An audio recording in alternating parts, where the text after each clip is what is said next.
Let's go. What's up, everybody? We're back with another edition of the Ad Podcast. And today is one of my favorite show formats where we actually in person with some founders at their office. We're here at the world headquarters of Los Cuernos Wine here in Carlsbad, California, with Cory Assink and Zeke Blattler, the co-CEOs of Los Cuernos Wine. And Los Cuernos Wine is a super exciting direct-to-consumer wine company that is the first of its kind to actually put good, drinkable wine in a can. So Cory and Zeke, thanks so much for coming on the show, guys. Yes. Yes, excited to be here. Yeah, Thanks for for having sure. us. My And pleasure. I like the sound of the global headquarters. Yeah, right? It's not really in the cards. Hey, we're good with it. All right, guys. So take me back to the origin story. So you guys have known each other for a really long time. You guys have been friends. You've come up through the restaurant industry, and then you've been involved in the wine and spirits and cannabis space for over 20 years. Tell us a little bit about your backgrounds, and then we'll get into what was the problem that you guys were looking to solve with launching this brand. I could put up the picture of Zeke as the best man at my wedding 19 years ago, Yeah. but I think we'll spare you. And I think Zeke will start and maybe kind of go even before that, just for some context. If that's cool. Yeah, let's do it. Yeah, no, I think you definitely add the picture at some point. Wow. So we met in September 2001, in fact. And so that would have been almost 23 years ago in a fine dining restaurant. It had like 1,500 wines on the list, and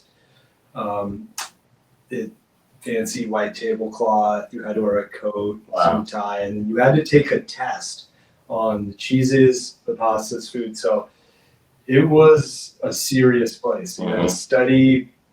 I had to study all these cheeses, all these pastas, and the food, and then obviously this restaurant sold a ton of wine. It's called Opera, won numerous Wine Spectator Awards, with the Golden Bacchus Award. So chef-driven, renowned restaurant, and then Cory and I were the younger servers there, kind of working our way up. And the way to move up there was to learn about wine. In fact, we worked for Chris Levine, who's a advanced sommelier, just a brilliant wine mind, and tried so many. So he was teaching us as we were learning. So we would pour out 4 or 5 wines every night. We're reading books, and financially motivated, but also we just kind of picked up this passion for it. As you start talking to people about wines from Italy, wines from France, wines from Spain, wines from Napa, wines from Stone Paso, you're getting all of these different wines together, and then someone walks in, and during the time that they sit down, we are working with them to give them a great experience, like with the wine and food. So that's kind of where my end goal was, and that's how. By the way, Cory was really good too. So here's the other part: if you're a really good server, this is a great part. You have a back waiter, and then you have someone stationed next to you. So I'm not gonna say the truth. If someone is not good, then their customers are kind of looking at you like, "Hey, I need some help. I know this story." You can feel it. Wow. And so Cory wasn't the only good one, but there was like 2 or 3 that if I worked alongside them, all the customers would get a great experience. They're getting elevated. They're actually spending more money baking for us for the experience. So that was, I think, my first interaction with Cory was, okay, this guy's pretty good. And so on his shifts and my shifts, and we started working together, we could literally elevate a section of the restaurant. That's Just awesome. being 2 ways, elevate the sales and the experience of the restaurant. We already had really good food and great ambiance. Okay. So that's kind of, I never told you that. No, that's cool. No, I appreciate it. I mean, like going even back before that, he's from IB. I thought he was going to go there. He's from Imperial Beach. It's okay, in San Diego. Yeah. And just kind of finishing up on your question about backgrounds. I have a very non-traditional background, but it started in Texas. I'm from Texas, and kind of went to school there. And then afterwards, I came out to LA, and I was in entertainment kind of industry for a while, but probably no surprise to you or anyone listening. But the whole entertainment kind of industry, kind of actor thing and working at restaurants or the service industry kind of go hand in hand. Yeah, right. Either you become like an assistant in the industry so you can get access to people, or you do something in service because you can make good money and then focus on your craft. Yes, Yeah. it's the flexibility and then the cash. Yeah. So that kind of is where we kind of, met at the restaurant right after I had moved from Texas, and he had been up in Long Beach, kind of from San Diego. And then it didn't take long. I still did my thing in LA for a while as I was still kind of ingrained in the wine industry in parallel, large part. And then it wasn't too long until we both went to kind of the distributor and Corporate supplier side. side. Yeah, that's awesome. Yeah. So imagine you learned a ton in those experiences through working with the distributors that you worked with. You guys had an opportunity to kind of team up in some other verticals that are calling on similar accounts in grocery and stuff like that. So should we skip right ahead to, Sure. Yeah, so let's get into the Los Cuernos side of things. So Zeke, I think we talked that, you've had this idea in your head for a while. Mhm. It wasn't something that you just thought of last year when you started this company. What was kind of the convergence of issues that you were seeing in the industry that made you think that, kept you up at night essentially with a problem that was big enough to where you were willing to, take a step out of your corporate success? I mean, you ran massive teams on the West Coast for Jewel. You were in the cannabis industry as an executive. So you had plenty of opportunities to continue your career on the corporate side. What was that big hairy problem that was just keeping you up at night that you wanted to solve and go out and do a startup? Yeah, and I'll do one step back. I jumped in. So I did work on the retail side at a couple stores. So I got to see a lot of customers walk and buying product in two different neighborhoods. Then working on the restaurant side, and then from the distributor side. So when you're selling wine to restaurants and retail, you're trying to basically pick wine that their customers are going to enjoy, but also they can make money off of. And so got to work with a lot of brands in spirits and in wine. So I sold coffee, I sold beer, Fireball, Don Julio, Bullet Bourbon, Tito's, and you get to see kind of how they go to market, how they execute. So to answer your question, wine did change my life. Getting to know about wine allowed me to make money and move up restaurants and then essentially go to these billion-dollar distributors and have a lot of success there. So we knew that wine was actually getting worse. So if you were drinking wine in the mid-90s, early 2000s, it was a lot of Napa Sonoma on wines by the glass list, and that has changed. And so the quality's gone down. It's not necessarily anyone's fault. It's the whole industry, the stakeholders. The bottle pieces had a piece of it, the glasses, the restaurant, the industry, and the restaurants had to make a certain margin point as costs went up. So eventually the customer just got forgot about. And during this boom time, everyone was buying wine. Wine has had a couple declines, and really the baby boomers have been driving the category. So here we are, it's 2014. We already knew this problem existed. We're like, how can we get people to drink more wine or drink wine without being so complicated or getting a better product? So we started looking at, we wanted to do white and red blends at first. The thought was we could get a better price point on certain red and white blends from Central Coast. And then that evolved to certain varietals, and we picked up Petite Syrah in 2014 as a varietal that could make sense for a great red blend. And so him and I continue to talk about this wine company. We have images and pictures going back and forth, even though we're living in different states. I'm living in Illinois, he's in San Diego. So going back and forth to Lodi, and actually you're at this point trying to figure out where are you going to source the grapes and who are you going to work with from a winemaker perspective? I think if you go back, there's a lot of people that I told we're going to do this in 12, 13, 14, 16, 17. And so I got to the point when are we going to actually do this? And then about 3 years ago, we were out marketing and we're like, all right, we wanted to do this in bottles the whole time. Again, get better wine, great wine, more accessible, less complicated access points at a fair price. And so we're like, let's do cans because we can lower the costs, we can make a better product, and then there's a different distribution footprint that doesn't exist.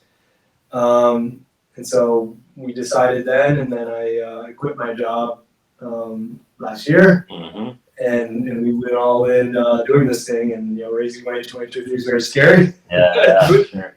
Very hard. Dylan, your question about kind of the winemaker and Gerardo, and we'll get there Yeah. because it's like a very critical part. But like, kind of where Zeke was, that wasn't even like we hadn't even thought about that yet. Yeah. We knew we were going to need a winemaker.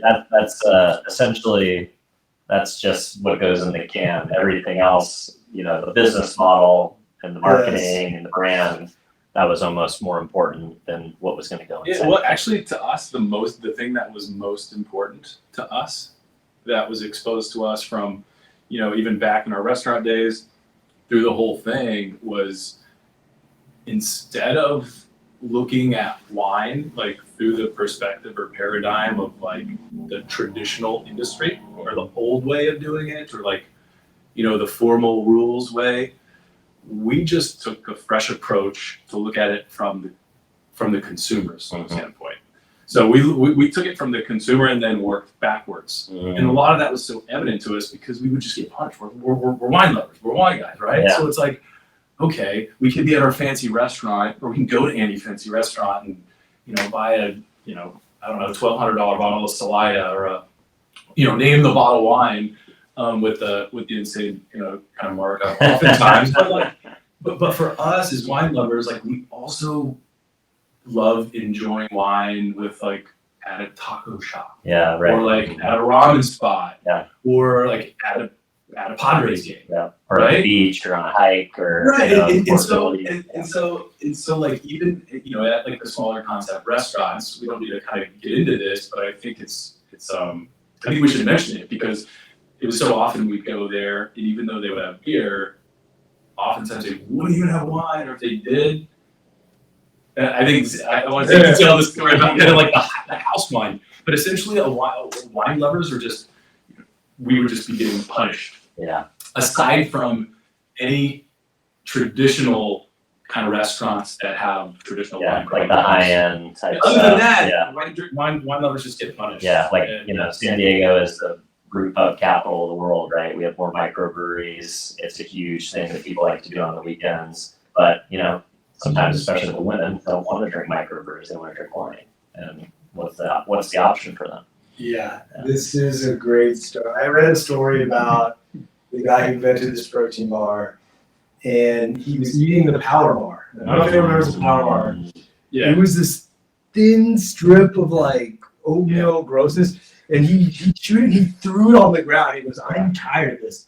This is the story of the founder of Cliff Bar, right? I think I read that Okay. book. All right.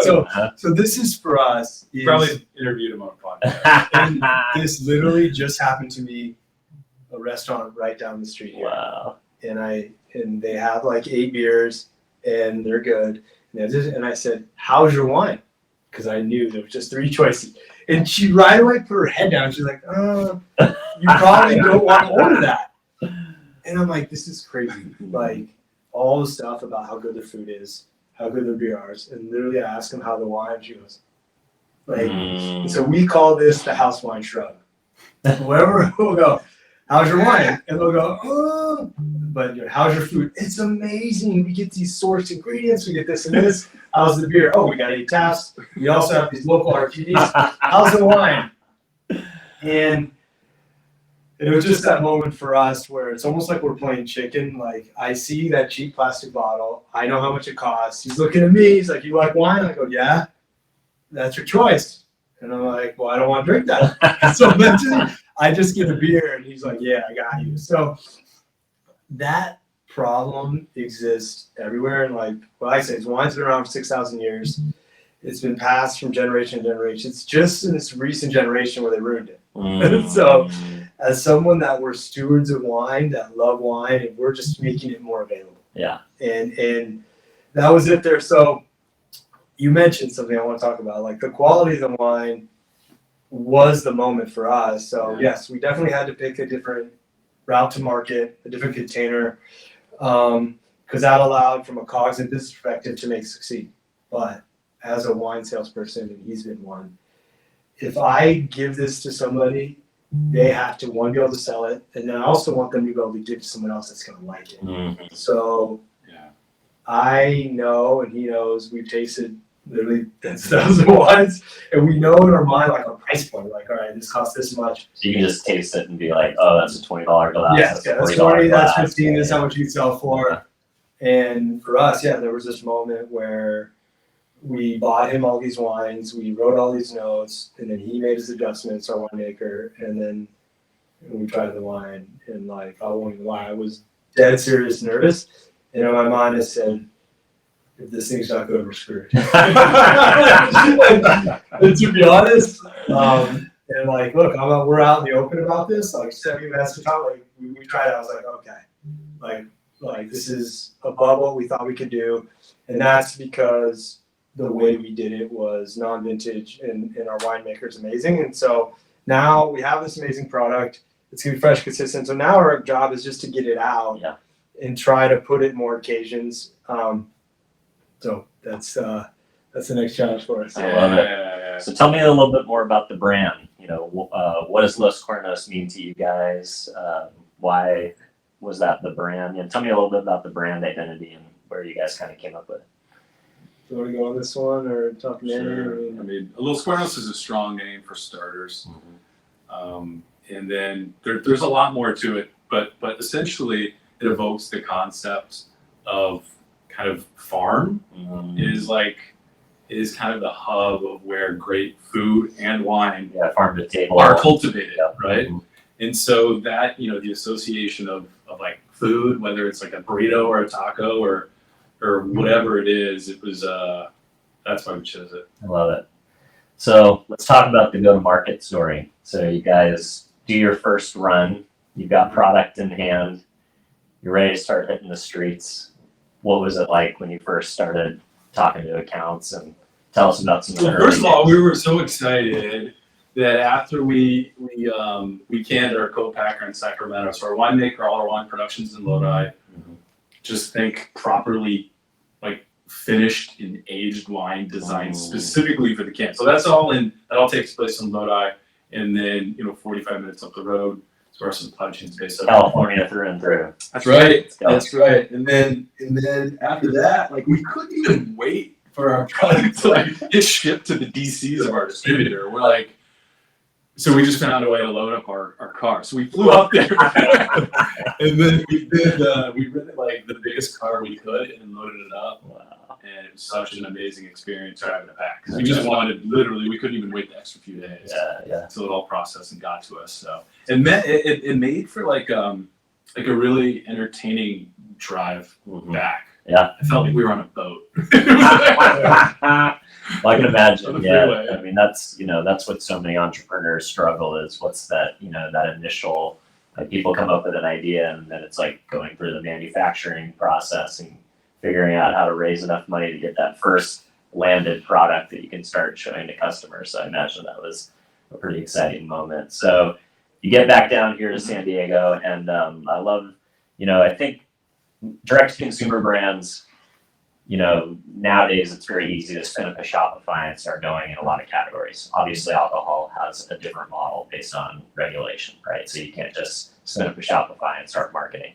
So because of the Tier 3 system, you've got to have a distributor, and you guys chose to start locally here in San Diego and get into retail versus, marketing and trying to pull people into you. So what was that experience like, first starting, like getting it out into those first few accounts? Like what's a story that comes to mind that was when you guys were like, yes, we made it? I'll probably tell Gonzo. Yeah. Well, I'll tell the before one that was bad. That was good too. I think even when we had product, like even we had the sample product, we gave it out to a bunch of people.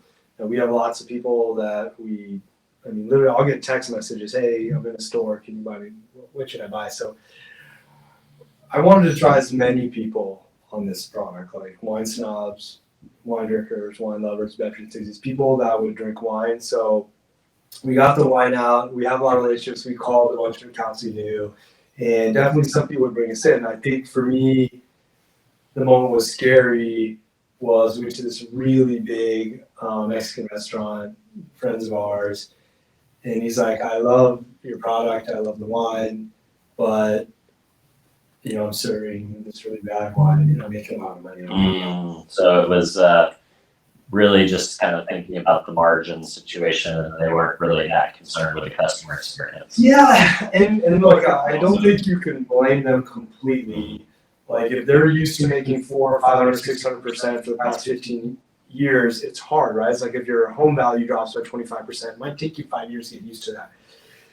So that was difficult to hear in certain restaurants that it wasn't going to work or that it didn't matter. But I'll let Cory handle this one about like Gonzo Ramen, like these foodie-driven places where they really, really care about kind of the food and the experience. We've found that they really do have this option for something that's consistent, fresh, and it's easy for them to work. So you want to tell about Gonzo? Yeah. That was a great relationship of ours. And basically, he's like, hey, I'm not going to carry product.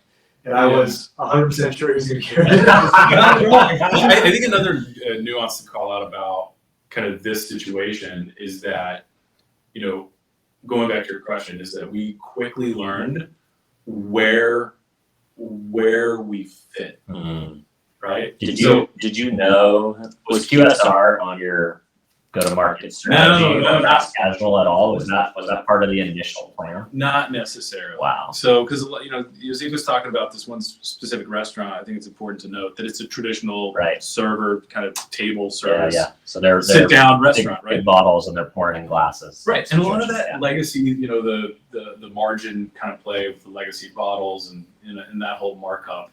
There's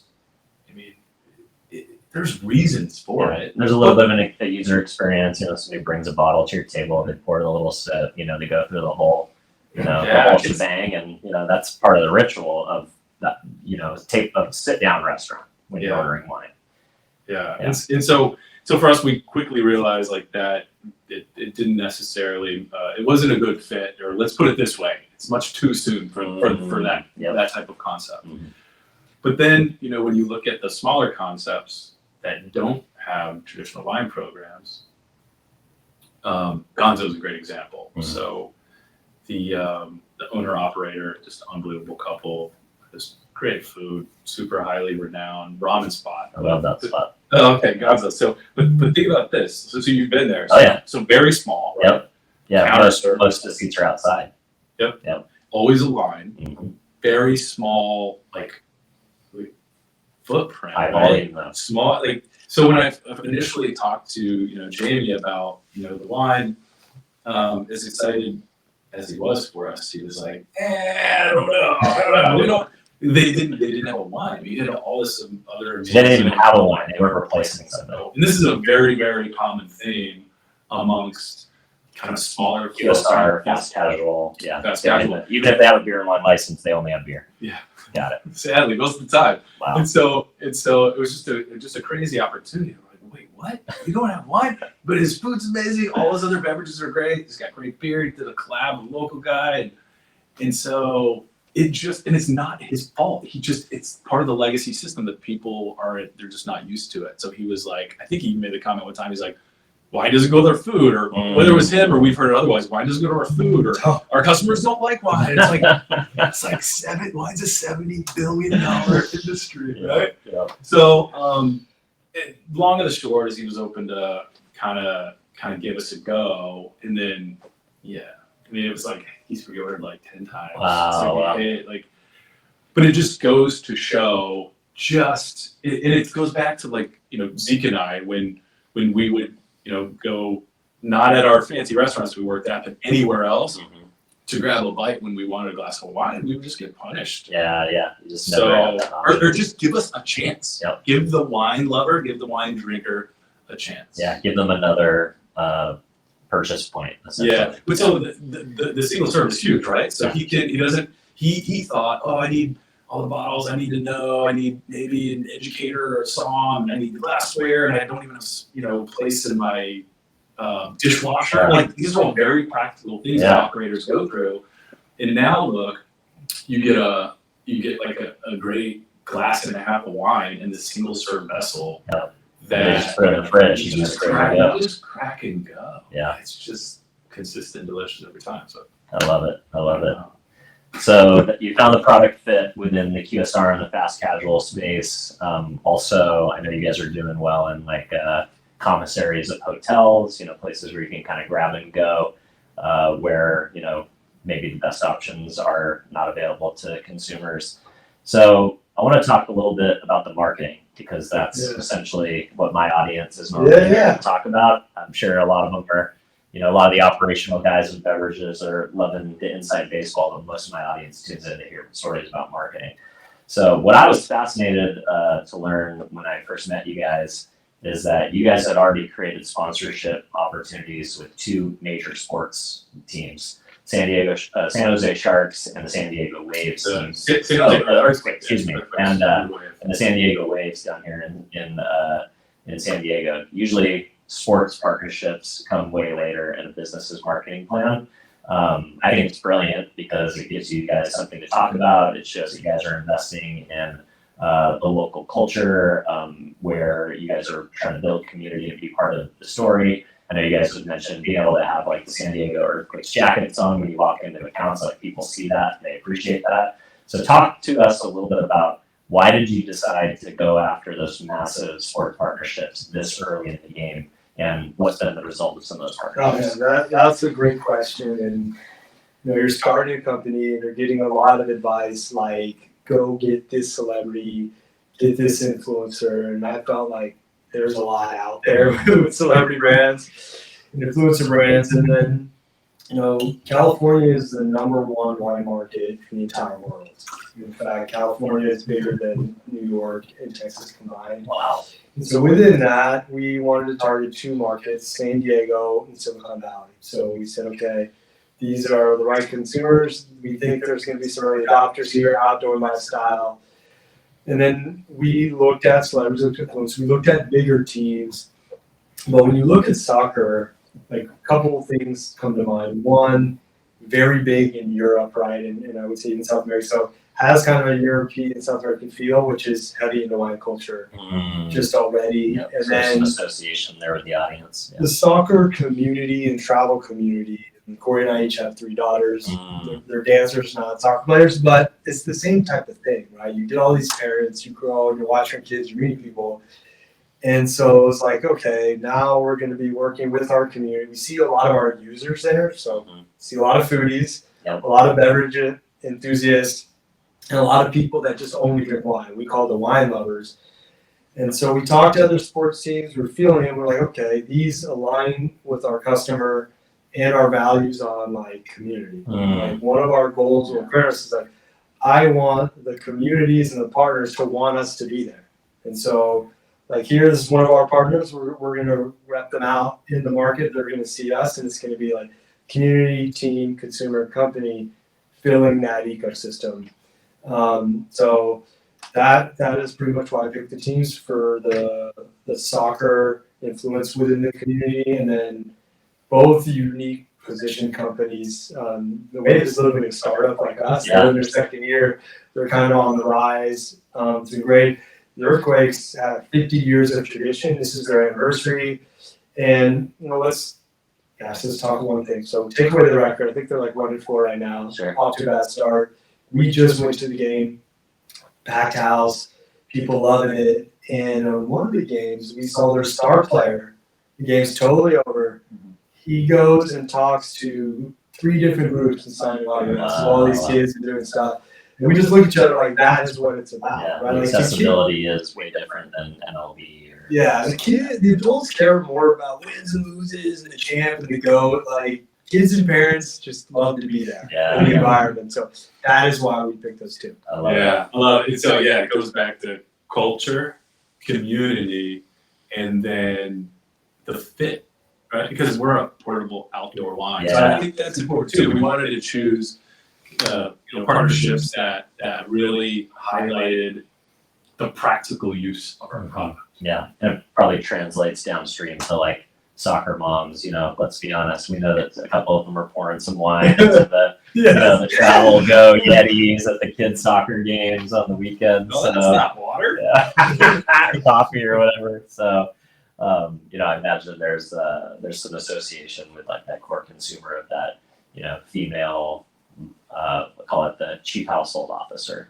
They make the decisions. My wife just brought home a case of wine the other day, and she's the one that makes the purchases around those decisions. So, well, you nailed it. Yeah. I mean, I wish we could take the credit. It was the Earthquakes team, but like we are the presenting sponsor, like the soccer mom, which is great. It's perfect. So we're loving it. Yeah, that's right. Let's talk tactical. If I was listening to this, what it did for us, it gave us instant credibility. So when we walk into accounts and now it says, proud partner standing away for official Carolina San Jose, we are a legitimate entity of a brand for a company that started a year ago, right? So from that perspective, it was very strong. Yeah.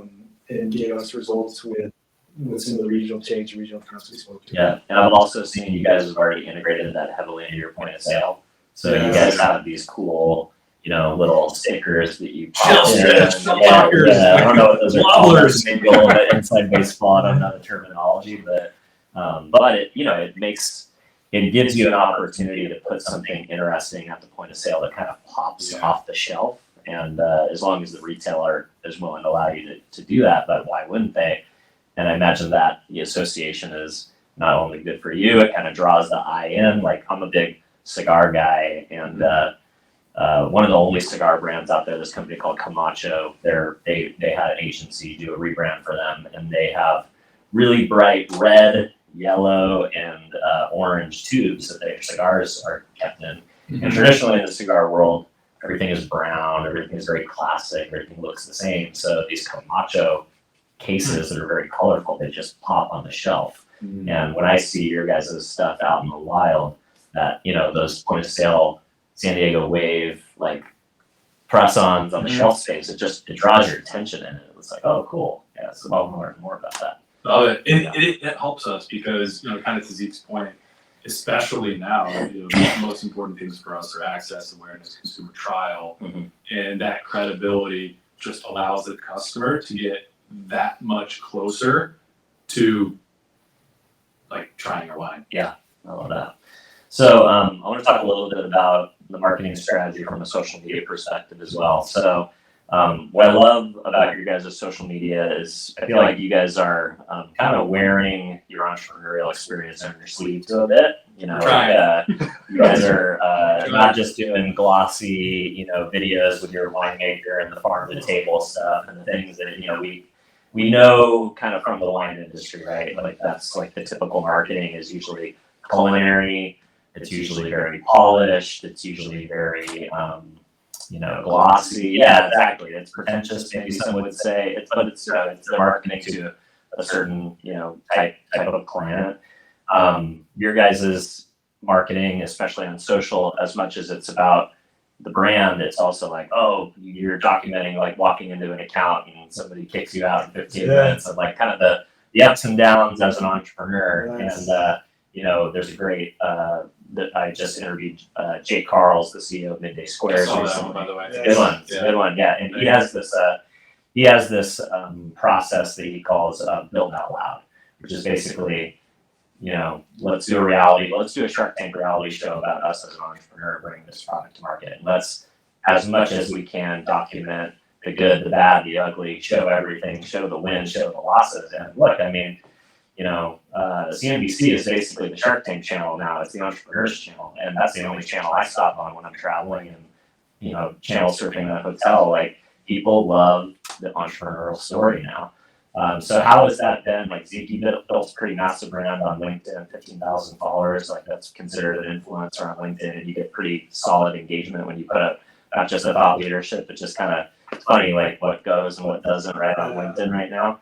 But that's something that we're very focused on as an agency, is thinking about like how LinkedIn is coming into its own as a social media platform. So that was a lot to throw at you guys. But tell me a little bit about, how you guys are approaching this perspective of documenting your entrepreneurial journey and making that part of the market.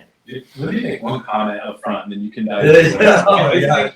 I think if you pull back, this kind of goes back to the ethos of Will's Corner. It's like it's like great wine, no rules. Right? It's like just don't overthink it, drink what you like. And so when you were talking about like the imagery or the traditional marketing, you know, that usually comes from big wine, it is, you know, it's polished or produced. Maybe there's a better way to say that. For us, it's extremely important to just be real. This is us. This is our life. This is our life's work. Like, we burn the boats. Like but on top of that, we want more people to enjoy wine, and that's never going to happen doing it the old way. Oh my God! Right. What's the amazing quote from? It was the CEO of Gallagher or something. She was like, whatever. It was something to the effect, and he'll correct me, but like it was from Rob McMillan's the wine report. But basically, she was like, whatever big wine and the wine industry's done for the past X amount of years, don't do that because it hasn't worked. And so we just want wine to feel more tangible and approachable to people. And so, you know, and so you can kind of dive into some tactical stuff now, but kind of back to your question is a very important thing for us is showing people different ways in different occasions to enjoy wine that they're not used to seeing or thinking of. Right? Like a funny little story is I actually was at my two daughters and one of their friends. I took them to the opening Wave FC game. It was unbelievable, by the way. But, you know, just think of tailgating, right? So we pull up, we're in the parking lot, and I may or may not have, you know, had a can or two of Squarnos. in the car, you know, in the parking lot, like as I was talking to some folks or whatever, and we were walking into the game and saw some other people tailgating, there was this group of people. They had the back of their trunk open, and they were obviously wine drinkers, but they literally they were holding like these like fancy wine glasses. And I'm like, what are you doing? Like, it's like people just ensure there could be a case to be made, and some people prefer it that way. Okay, fine. Sure, but I think a lot of it is just how we're conditioned. Right? So they had a bottle and do the opener, and then I don't know. Their food is probably great too, and all that extra work. Okay, so let me see if I can remember. So it is the Silicon Valley Bank Wine Report. Comes out every year. Rob McMillan, shout out Rob McMillan, cares about the industry. Yes. And he's been ringing this bell like every year. And so every January comes out, I call it the industry freakout moment.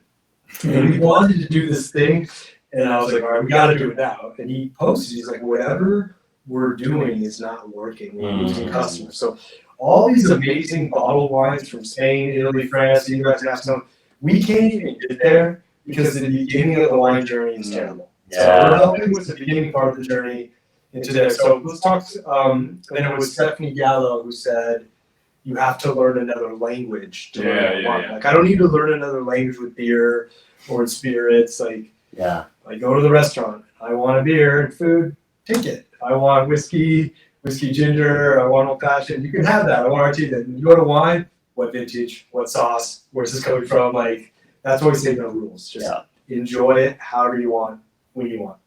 Okay, social media. So I see it in two pegs. Like the LinkedIn piece is more about just cans being efficient for business, speed of service, a fresh product, it's consistent. So really can adoption, and then part of it is like we've had a lot of experience building great cultures, hiring top talent. Is I want to give away these things. So the building out in public for me is giving a lot of value to whoever's following our content, showing them the ups and downs of the entrepreneur journey, by the way, like a lot of loneliness, a lot of stress, a lot of hard things wrapped around with moments of smiles. Still very, very, very fulfilling. And then the can journey. And then I think on TikTok and Instagram, more of some law. I'll keep it on. I'm just gonna check. You know. More feeling it. Yeah, more the consumer experience. And so just showing people getting engaged with the brand, with the company in the real world. And so I think like Cory says, we are missionaries, not mercenaries. We are lovers of wine and of the community, and we just stick to that, and the customer, all those things will work out. Well said. And we're back. All right. Awesome. No, I love Mr. that. Collins was over there. Right. Yeah. My well, we won't get into why my batteries weren't fully charged today. So Yeah, we but It's it's all good. So yeah, no, I love that. I mean, I think that's you talked about the main issue that the industry is facing, which is declining customers, and I think it's the same things that have plagued a lot of legacy businesses with millennials and Gen Z, right? It's like they don't have time to play 4 hours of golf, so golf was on the decline at least before COVID, right? Yeah. And some of these, legacy things that don't feel approachable, don't feel accessible, don't feel welcoming, right? As a community, millennials have gone in the other direction, or Gen Z have gone in the other direction, so they've used traditional business models. And I think, you just need a approachable entry point, and that it's like I told you guys in my 20s I was part of a business called Young Winos, which is essentially a publisher and a wine club around the 21 to 29 consumer. And the wine industry loved us because we would get people into drinking wine, and maybe they're $2 chuck right out the gate, but at least they're entering early and young. And then as they kind of went through their palate and tasting things, and then in the 30s they're buying $20 and $50 bottles of wine. Their 40s they're buying $50, $100 bottles of wine. So you get the consumer for longer, and as that consumer grows with wine, they're buying more expensive things because their taste and income go up in parallel, hopefully.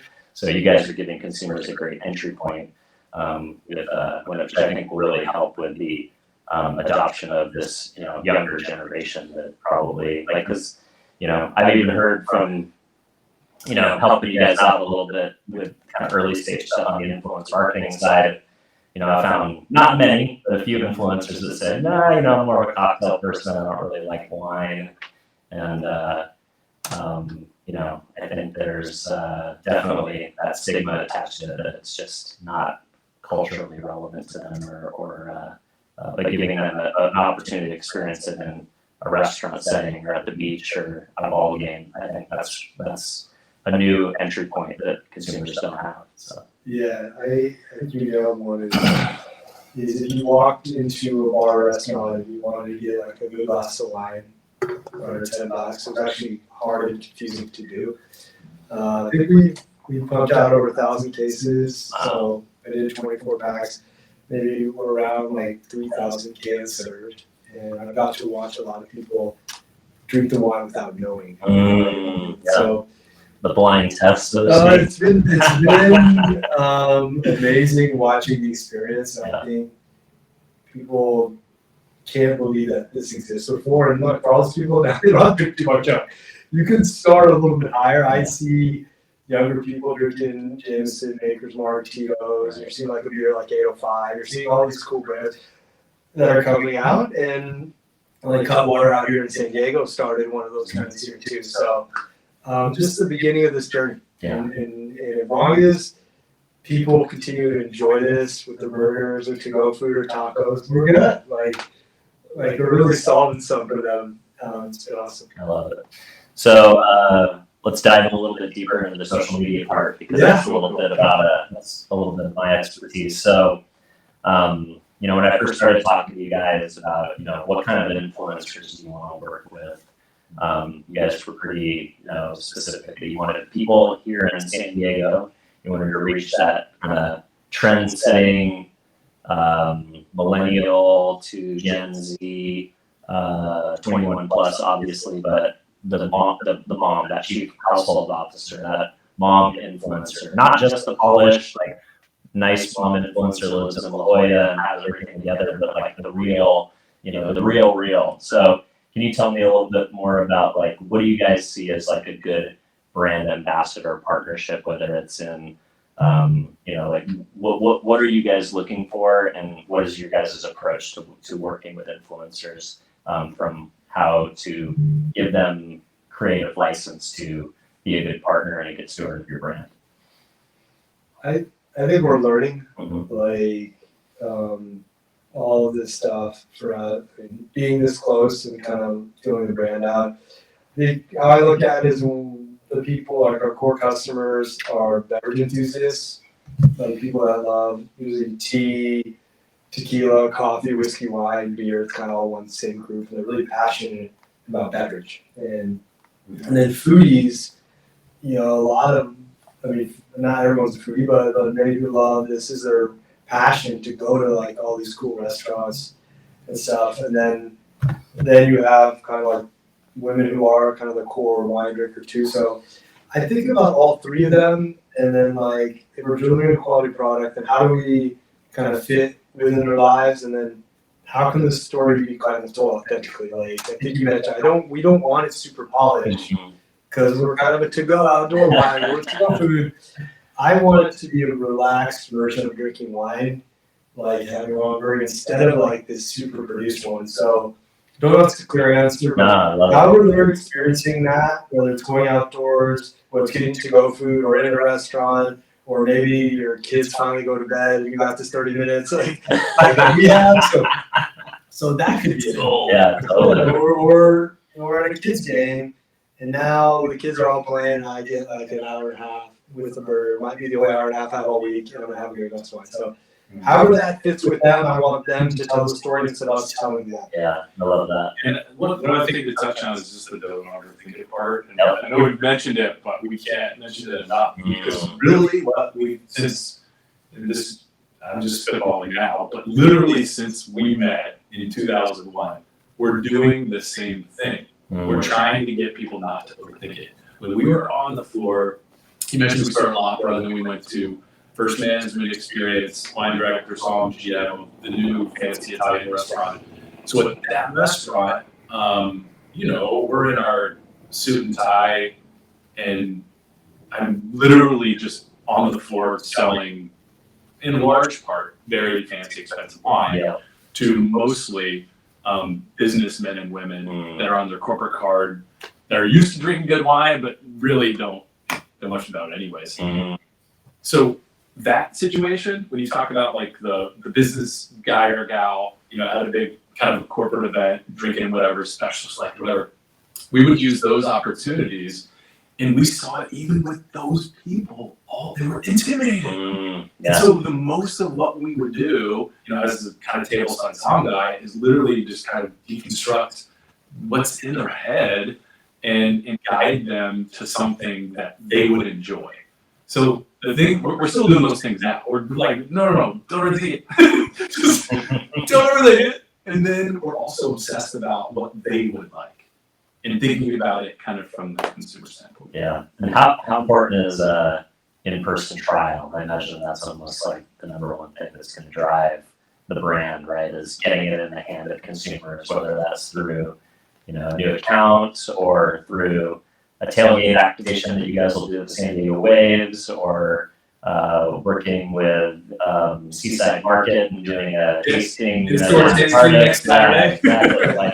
Like what's been your experience as far as like doing the kind of street team activation, so to speak, but getting the brand in the hands of the consumer?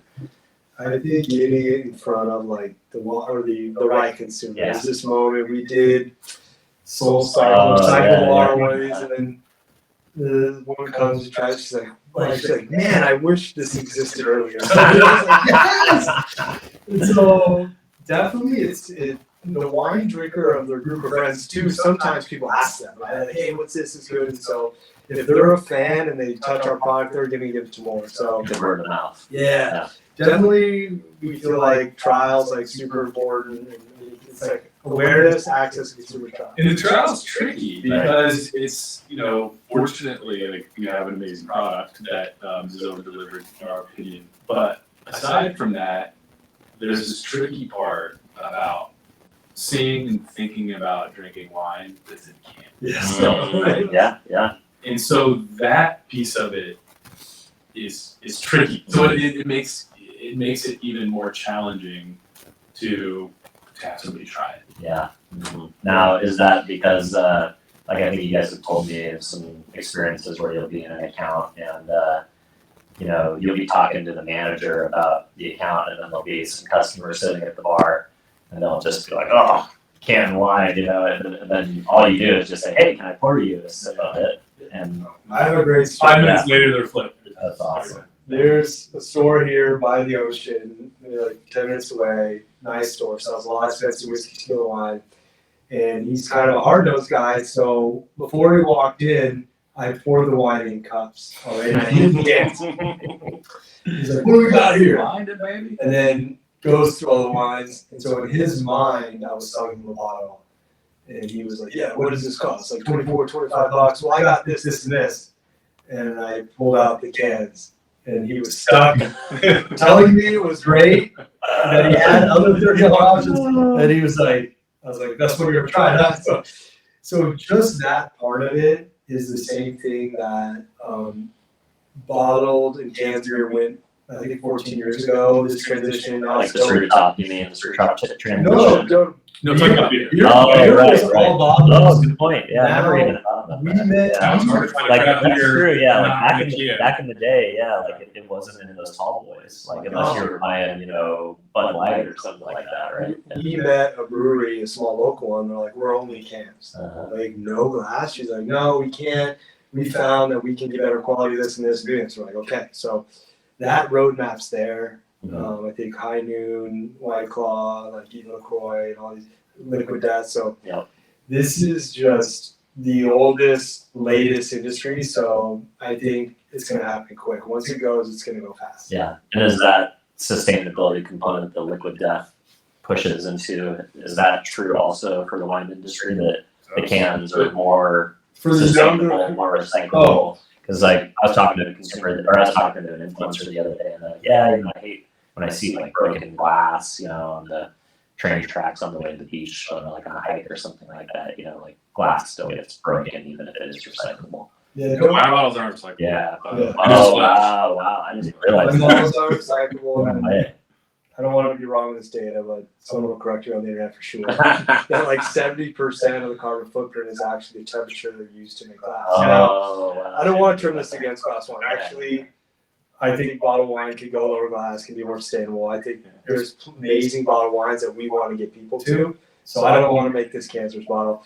I think the beginning part of the wine industry is very low quality, terrible wine that's overcharged. So let's just fix that and let's get people as a whole drinking wine. And like the CEO of Anheuser-Busch, wherever you think about it, he came out and said, congratulations to this industry group supporting draft systems. Okay, so beer new. Let's do kegs and cans. Let's get out a trial and get people wine. Bottled wine made so much that they pushed away screw caps, they pushed away draft systems, they pushed away cans, and now they're seeing customer climb.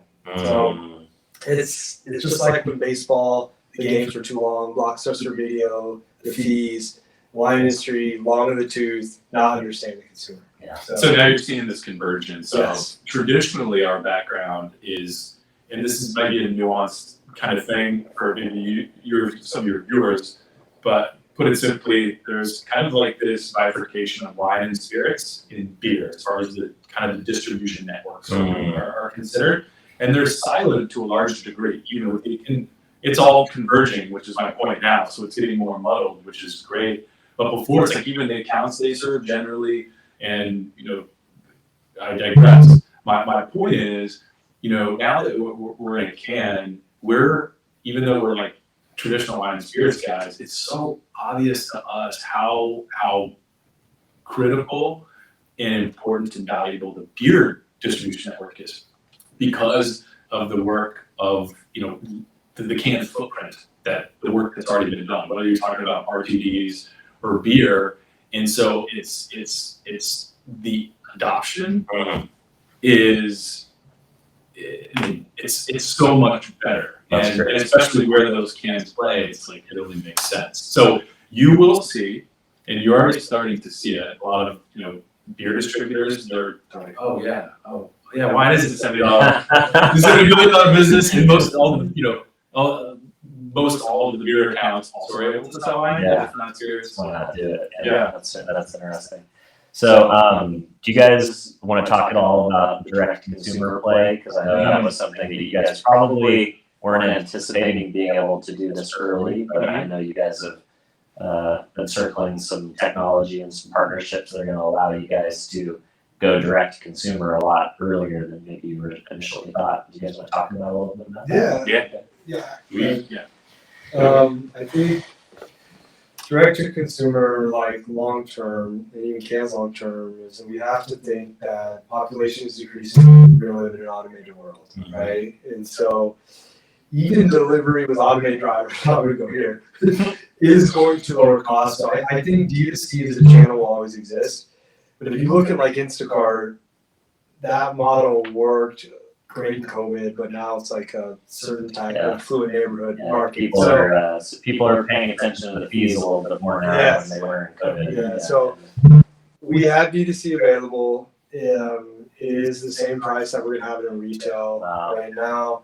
I think long term, we build the customers one by one. We add value to them, whether that's a foodie group, whether that's the wine lover group. So we have to add value, continue to add the consumer, have an exceptional product.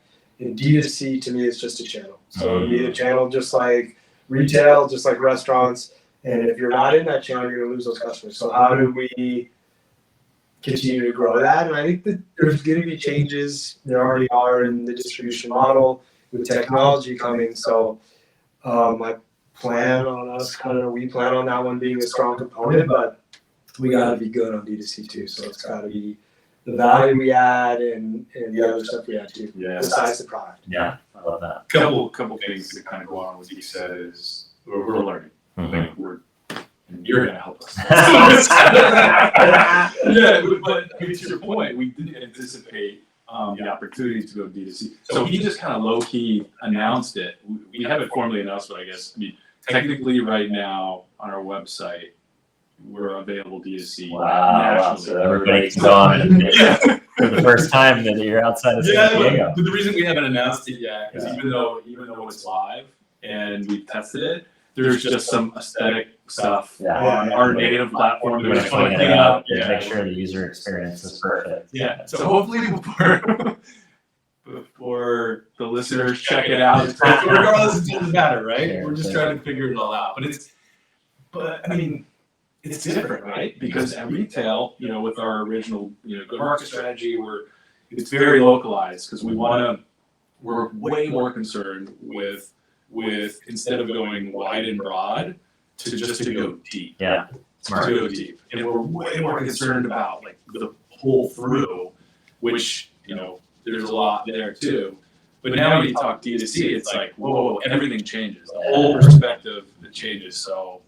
The real answer is I don't know. Should be interesting. We'll figure it out. I love it. And then on that note of the regional play, so you guys are Silicon Valley and San Diego for the launch. Do you guys want to talk about where you guys are going to go next? Sure. I think Cory mentioned we want to go deep. We want to go neighborhood by neighborhood, and then we want to win. We want to really be. I always say until you get 3 orders from accounts, you get 2 reorders. Reorders is all that matters. Some does not matter to us. So it's D2C, retail, restaurant, reorders matter. So if you get 2 reorders in like a 6-week period, you build customers, you're in a system, they're making money off you, and they're giving their customers products. So I think we do that. We will expand out to the rest of Northern California. We'll go to Orange County, Palm Springs, and Los Angeles is just a monster. So when you're ready to go to LA, you have to be like all in committed, and that means Cory also spent a lot of time there. So in California, and then the next markets depends. Yeah. Well, there's whether it's So Arizona. That'll be the exciting part about Illinois. the exciting part about direct to consumer is maybe the audience will tell you, or maybe your direct to consumer accounts will tell you what territory. Let's hear our first orders on D2C. Yeah. Colorado, New Jersey, New York, Florida, Texas. Illinois, Texas. Wow. Okay. And we didn't even So we had those 2 states Wow. before a California order. That's wild. So good. Awesome. All right, guys. Well, I know Cory's got some appointments to get to, so I don't want to hold you guys down for too long. So I think we can start to land the plane. Cool. What are you guys most excited about the next 6 months in the future of Los Cuernos? You go start. And I got the one thing I want to end this thing with, which if we make it super big, then this is gonna live. I've been wanting to say this for a year. Let's go. No. What do you? I do want to hear, because there's so much going on, like with this journey and like with the entrepreneur journey, like raising money in 2023. There's been severe highs and lows. Like people get the best version of us on camera, and I'm super grateful to be sitting next to someone so talented that, like, day to day just does a ton and makes my life easier. I didn't plan on going there. So I do want to hear kind of your view. We're very different people. Yeah. Like he is creativity, like artistic this, and I'm just math and numbers. In fact, I do not want to do any video. They make me. They make me do this. So going through the next 6 months now, I do want to say Next 6 months, it's hard. It's a challenge for me to think that far ahead. Wow. And that's what he's best at, kind of as more the visionary. But a few things that are just top of mind that are critical kind of benchmarks or kind of milestones for our company is, a lot of this we're kind of largely engaged in right now, but it's finding like the distribution piece. You mentioned the 3-tier system, how nuanced it is, and in marketing, like access or distribution channels is one of the pillars, right? Well, in the wine and spirit or alcohol world, it's even more critical, and so it's important that we find like the right partners, the right distributors, because how we work or how we think about it really matters. Like you're basically kind of marrying somebody.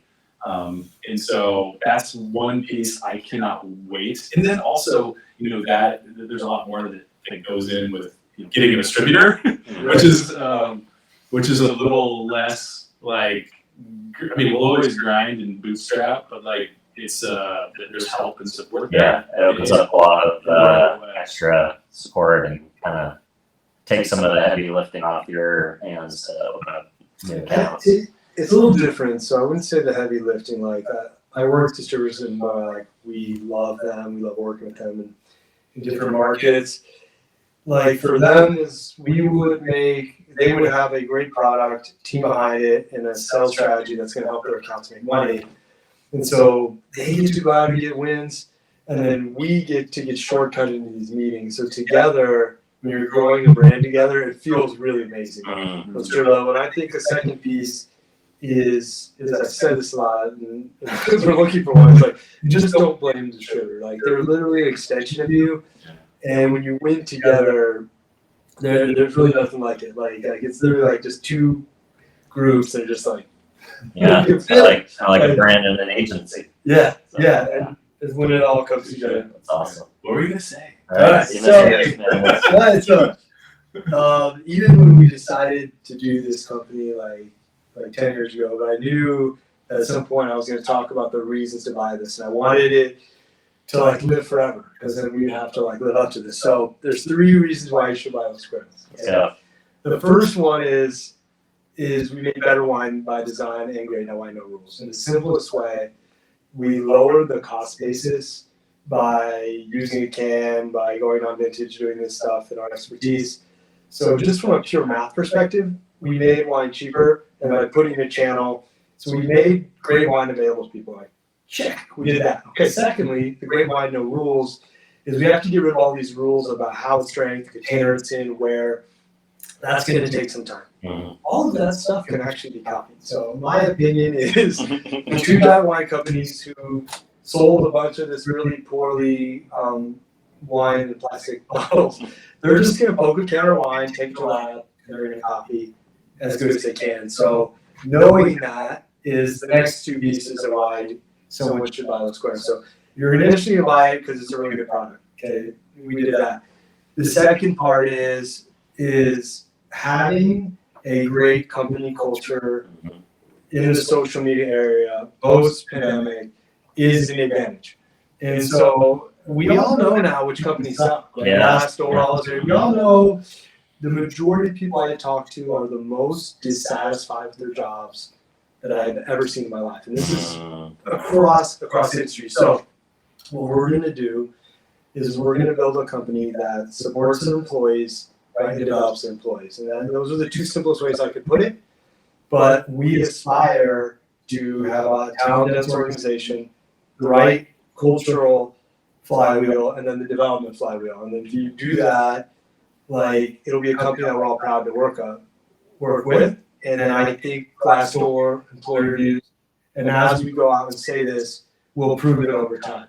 And so, and then the third reason is our commitment to our partners, our communities, and our customers. And so, if you think about like the San Diego Wave, we are now putting out 5,000 pieces of San Diego Wave collateral into San Diego. I'm wearing their shirt. We're going on social media.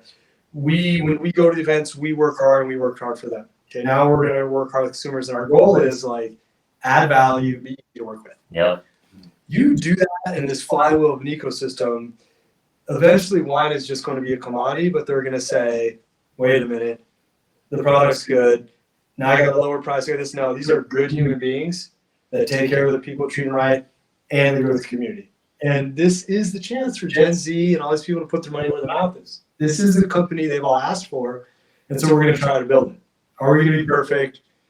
No. But I will say that we legitimately have built cultures that people have loved working at, and we're going to have a commitment towards that and aspire to be that. And so I hope this thing ages well in 3, 4, 5 years, because those are the 3 buckets. We're going to make really good wine that's the people are going to like. Our people are going to get developed and work here and continue to go on, and we're going to be easy to work with, and we're going to add value to our partners. And those last 2 are timeless. I love it. We're going to save that one. I think the modern consumer, the new direct consumer entrepreneur storytelling led brand, they make fans and friends, not customers. Yes. I think if you guys can do what you guys are doing, I think it's going to be wildly successful. Yeah. So thanks, guys. Appreciate you coming on the show. Anything else you want to plug or let people know now that DTC is up so they can actually go and buy some?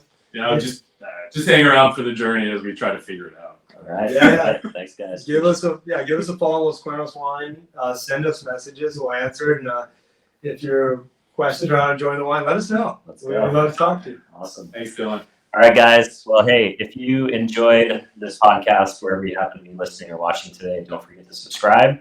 And if you would be so kind to leave us a review, that's how the show finds a wider and bigger audience.